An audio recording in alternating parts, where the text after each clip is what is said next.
In this video, we'll find out the general equation of the cone that contains our x, y and z axis. Okay. Now, as in the previous lecture, we have found that the homogeneous equation of second degree, that is ax square plus by square plus cz square plus 2fyz plus 2gzx plus 2hxy is equal to 0, where delta is the coefficient determinant which is not equals to 0. It represents a cone. This general equation of second degree represents a cone whose vertex is at the origin. So we assume that the general equation of the cone here be in this form. Now a straight line which is written in this form, x by L is equal to y by m is equal to z by n.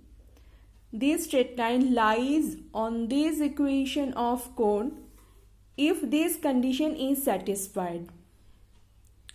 It is very obvious. If we assume this equal to suppose lambda, then any point on this straight line can be written as lambda L, lambda m and lambda n. So if this point satisfies the equation of cone, substituting the values of x, y and z from here to here, and then reduce of lambda, will get this condition. Okay. Now if this general we have to find out the general equation of cone that contains the axis. Now we assume that the general equation of second degree, this one, contains x axis. Now x axis का direction cosines क्या है? 1 0 0.